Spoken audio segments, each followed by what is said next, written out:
کوہ طور پہ خود چل کے جاتا ہے اور عرض گزار ہوتا ہے رب آرنی انظر الیک، مالک تجھے دیکھنا چاہتا ہوں۔ اللہ اکبر، سراپا چشم بنا ہوا ہے اور کہتا ہے مالک میں تجھے دیکھنا چاہتا ہوں۔ جواب کیا آتا ہے؟ لن ترانی، تم نہیں دیکھ سکتے، میرے جلووں کی تاب نہیں لا سکتے۔ ایک خود چل کے جا رہا ہے اور تقاضائے رویت کرتا ہے اور جواب آتا ہے لن ترانی، اور ایک سویا ہوا ہے چادر اوڑھ کے اور جبریل کہتے ہیں محبوب اٹھیے، رب آپ کو بلا رہا ہے۔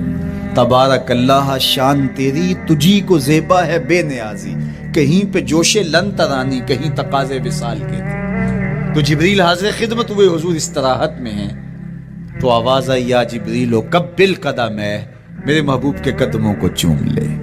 اب جبریل حضور علیہ السلام کے قدموں کو بوسے دے رہے ہیں۔ کسی نے جبریل سے تصور کے عالم میں پوچھا، حضور کے قدم چومے، حضور کے تلووں کو بوسے دیے، بتا کیفیت کیا ملی؟ تو بولے نہ جنت کی کلیوں میں دیکھا مزہ جو محمد کی تلیوں میں دیکھا۔ وہ سرور وہاں جو نصیب ہوا۔ وفد عبد القیس جب مدینہ المنورہ آیا تو ان میں ایک صاحب ہیں، وہ کہتے ہیں میں دوڑتا ہوا حضور کے پاس آیا، بس بے چینی تھی، اضطراب تھا۔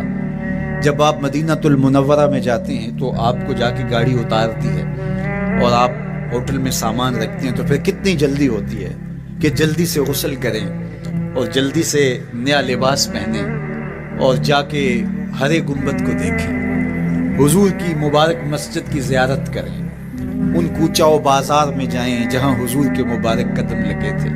اللہ اکبر۔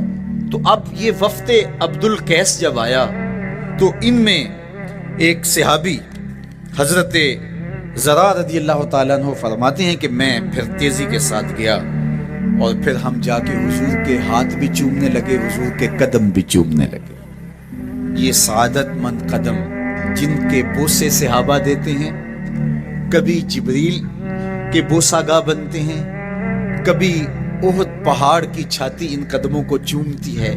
یہی قدم ایک موقع ایسا آتا ہے یاد خدا میں، اللہ کے شکرانے میں، نماز میں، لمبے قیام میں سوج جاتے ہیں اور میرا مالک کہتا ہے اے چادر اوڑھنے والے، ساری رات جاگا نہ کر، کبھی سو بھی لیا کر۔ اللہ اکبر۔ تو یہ حضور علیہ السلام کے مبارک قدموں کا جمال اور مبارک قدموں کا حسن اور خوبصورتی ہے۔ اللہ نے اپنے محبوب علیہ السلام کے مبارک قدموں کو صوری اور معنوی حسن سے نوازا، اور یہ حسن حضور کے مبارک قدموں کا ہے۔ پھر جس کے قدم اتنے سونے ہیں اس کا چہرہ کتنا حسی ہوگا۔ ایک سوال اٹھ سکتا ہے کہ حضور کے حسن کو بیان کرنے کا مقصود کیا ہے؟ تو صاحب، کسی کے حسن کو بیان کرنے کا مقصود یہی ہوتا ہے کہ اس سے پیار اور محبت کا ربط قائم ہو، اور اگر قائم ہے تو مضبوط ہو۔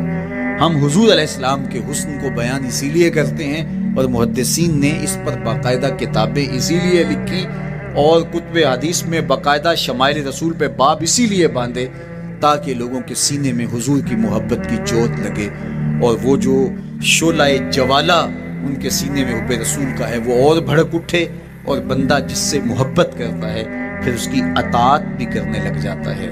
تو جو محبوب اتنا سونا ہے، اتنا جمال آفریں ہے، اور جس کے قدم اتنے سونے ہیں، پھر اس کے نقش قدم کو کیوں نہ تھام لے، اس کے نقوش پا کو خضر راہ کیوں نہ بنا لے، پھر ان کے اٹھنے والے قدموں پر اپنی زندگی کیوں نچھاور نہ کر دیں۔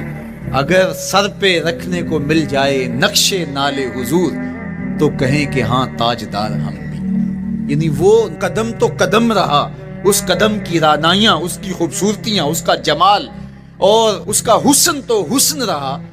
جہاں وہ مبارک قدم لگا، جہاں وہ نقش لگا، اگر وہ نقش بھی سر پہ رکھنے کو مل جائے تو کہا کہ اگر سر پہ رکھنے کو مل جائے نقش نالے حضور، حضور علیہ السلام کا قدم تو جزو بدن رسول ہے۔ حضور علیہ السلام کے مبارک قدموں میں وہ جو نالین تھی، اس نالین کا بھی نقش وہ اگر سر پہ رکھنے کو مل جائے تو ہم زمانے کے تاجدار کہلائیں گے، اور جن کے سر پہ حضور کا قدم آ جائے ان کا مرتبہ کیا ہوگا۔ تو یہاں اس نقش کو بھی دیکھیے، حضور کے مبارک قدموں میں جو نالین آیا اس کو نالین شریف کہتے ہیں۔ اس نال کو نال شریف یا ان نالین کو نالین شریف کہا جاتا ہے اس لیے کہ وہ حضور کے مبارک جسم سے جڑ گئے، حضور سے ان کا ربط پیدا ہو گیا، وہ جزو بدن رسول نہیں ہیں، تو اس کا یہ مرتبہ ہے، تو پھر حضور علیہ السلام کی شان اور حضور کی عظمت کیا ہوگی، اللہ اکبر۔